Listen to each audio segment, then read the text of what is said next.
आयुष्य म्हणजे काय? बदल, सततचा बदल, नाही का? सगळं काही धावतंय, पळतंय. आणि या धावपळीच्या जगात, या फिरत्या जगात ती स्थिरता, ती शांतता मिळणार तरी कुठे? हा प्रश्न आपल्या सगळ्यांनाच पडतो. तर आज आपण याच प्रश्नाचं उत्तर शोधणार आहोत एका खूप सुंदर आणि तितक्याच खोलवर विचार करायला लावणाऱ्या गोष्टीतून. हात सिद्धीमध्ये आपल्या सगळ्यांचं खूप खूप स्वागत आहे. जर आपणही एका शांत मन आणि स्थिर मनाच्या शोधात असाल ना, तर मग आपण अगदी योग्य ठिकाणी आला आहात. हा एक प्रवास आहे आणि ह्या प्रवासात आमच्यासोबत नक्की सामील व्हा. त्यासाठी फक्त चॅनलला सबस्क्राईब करा. कारण कोणताही प्रवास सोबतीने केला की तो अधिक सोपा आणि अर्थातच आनंददायी होतो. कधीकधी असं वाटतं का, की आपलं आयुष्य म्हणजे जणू एक गोष्टीचं पुस्तक आहे आणि त्याची पानं इतक्या इतक्या वेगाने पलटतायत की काही काळाच्या आतच सगळं बदलून जातं. खरं तर आजच्या या धावपळीच्या जगात हा अनुभव खूपच कॉमन झालाय, नाही का? विचार करा ना, आपल्या भूमिका त्या किती बदलतात.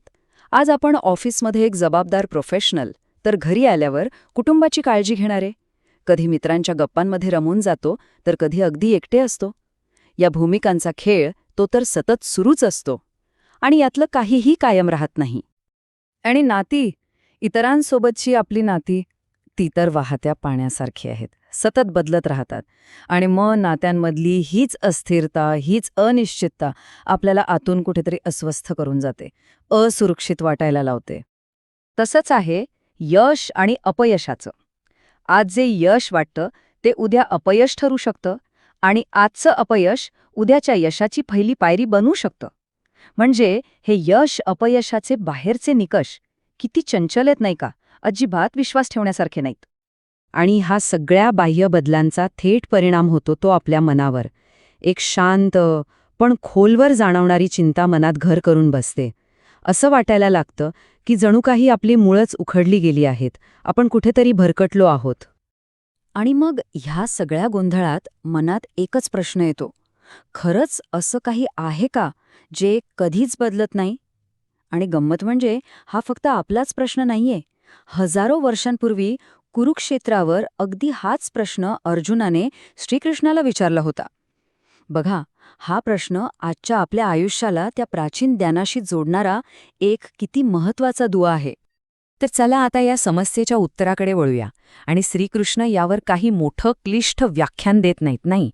उलट ते एक सुंदर आणि आपला बघण्याचा दृष्टिकोनच बदलून टाकेल असे एक रहस्य सांगतात. उलट्या झाडाचं रहस्य.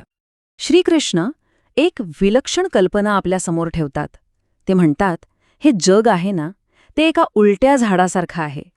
जरा कल्पना करून बघा, एक झाड ज्याची मुळं वर आकाशात आहेत आणि त्याच्या फांद्या, पानं, फुलं सगळं खाली जमिनीकडे पसरलं आहे. याचा अर्थ खूप खोल आहे. ते सांगतात की जे आपल्याला दिसतंय हे बदलणारं जग, यात फक्त फांद्या आहेत. खरा स्रोत, ती अदृश्य मुळं, ती वर आहेत, शाश्वत, न बदलणारी. आणि या अदृश्य मुळांना, ह्या खऱ्या स्रोताला श्रीकृष्ण एक खूप सुंदर नाव देतात, पुरुषोत्तम. पुरुषोत्तम म्हणजे कोण? तो सर्वोच्च आत्मा, जो या बदलणाऱ्या जगाच्या आणि या बदलाला पाहणाऱ्या आपल्या साक्षीभावाच्याही पलीकडे आहे. हाच तो खरा, कधीही न ढळणारा आधार आहे, त्या उलट्या झाडाचं खरं मूळ. ठीक आहे, हे तत्वज्ञान तर खूप छान आहे, पण हे ज्ञान आपल्या रोजच्या आयुष्यात वापरायचं कसं? चला, आता आपण या थिअरीमधून प्रॅक्टिकलकडे येऊया. श्रीकृष्ण आपल्या या सगळ्या गोंधळात एक बॅलन्स्ड आयुष्य जगण्यासाठी एक अतिशय सोपी, अगदी सोपी योजना देतात. ही योजना आहे 3 सोप्या स्टेप्समध्ये. पहिली स्टेप, काय बदलतंय हे समजून घ्या. आपलं काम, आपली नाती, यश, अपयश, जे काही बदलतंय ते शांतपणे बघा, समजून घ्या. दुसरी स्टेप, या सगळ्या बदलाला आतून कोण बघतंय? तो साक्षी, त्याला ओळखा. आणि तिसरी, सगळ्यात महत्वाची स्टेप, त्या सर्वोच्च तत्वामध्ये, त्या पुरुषोत्तमामध्ये आपला आधार, आपली मुळं घट्ट रोवून ठेवा. बरं, मग आजच्या काळात याचा अर्थ काय? म्हणजे आपण जगायचं कसं? तर बघा, आपलं काम पूर्ण मन लावून करा, पण त्याच्या रिझल्टमध्ये स्वतःला हरवून नका. लोकांवर मनापासून प्रेम करा पण नाती बदलली किंवा दुराबा आला तर खचून जाऊ नका. आयुष्यातल्या प्रत्येक गोष्टीत पूर्ण उत्साहाने भाग घ्या, पण आतलं जे संतुलन आहे, जी शांतता आहे, ती ढळू देऊ नका. आणि जेव्हा आपल्याला हा आतला आधार सापडतो ना, तेव्हा आपल्या जगण्यात किती मोठा आणि पॉझिटिव्ह बदल होतो हे समजून घेण्यासाठी आपण एक छोटीशी तुलना करून बघूया. हे बघितल्यावर लगेच लक्षात येतं. बघा, जेव्हा आपली मुळं घट्ट नसतात तेव्हा प्रत्येक बदल एखाद्या वादळासारखा वाटतो, धोकादायक. कोणतंही नुकसान झालं की वाटतं की हा आपल्यावर झालेला हल्ला आहे, आणि यश मिळालं तरी ते आतून पोकळ वाटतं.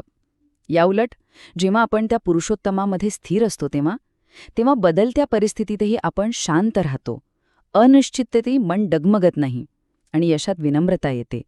नात्यांमध्ये करुणा आणि प्रेम आपोआपच येतं. आता एक इंटरेस्टिंग गोष्ट सांगते. हा गीतेचा 15वा अध्याय आहे, बरोबर? आता हा योगायोग म्हणा किंवा यात काहीतरी खोल अर्थ दडलाय, पण 15 या आकड्याचा एक विशेष छुपा अर्थ आहे, आणि तो या अध्यायाच्या मेसेजशी अगदी तंतोतंत जुळतो. अंकशास्त्रानुसार 15 हा अंक भौतिक आणि आध्यात्मिक जग, म्हणजे आपलं रोजचं जगणं आणि आपलं आतलं जग यांच्यातलं बॅलन्सचं प्रतीक आहे. तो क्रिएटिव्ह स्टेबिलिटी म्हणजे रचनात्मक स्थिरतेचं प्रतिनिधित्व करतो. हा अंक बदलाला ज्ञानाशी जोडण्याची कला दाखवतो. आहे की नाही अद्भुत? या अध्यायाचा संदेश आणि त्याचा क्रमांक यातही इतकं साम्य.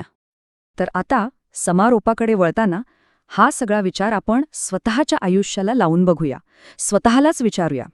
हा खरं तर एक क्षण थांबून विचार करण्याचा प्रश्न आहे की आपण आपली मुळं कुठे रोवली आहेत. आणि इथे श्रीकृष्ण एक खूप दिलासा देणारी आणि तितकीच शक्तिशाली गोष्ट सांगतात. ते म्हणतात, भावनिक स्थिरतेसाठी स्वतःला नव्याने घडवण्याची, सतत बदलण्याची गरज नाही, अजिबात नाही. फक्त आपण मुळात कशाशी जोडलेलो आहोत त्या शाश्वत सत्याला आठवण्याची गरज आहे. प्रयत्न करण्यापेक्षा स्मरण करणं हे जास्त महत्वाचं आहे. तर मग आज स्वतःला हा एक प्रश्न विचारलाच पाहिजे. आपली सुरक्षितता, आपली स्थिरता आपण कुठे शोधतो आहोत? लोकांच्या कौतुकात, कामाच्या परिणामांमध्ये, की आपल्या रोजच्या त्याच रुटीनमध्ये?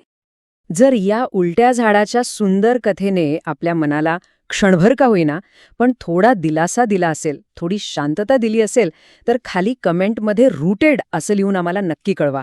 चला, या विचारांनी जोडलेल्या एका मोठ्या कम्युनिटीचा भाग बनूया आणि एकमेकांना आधार देऊया.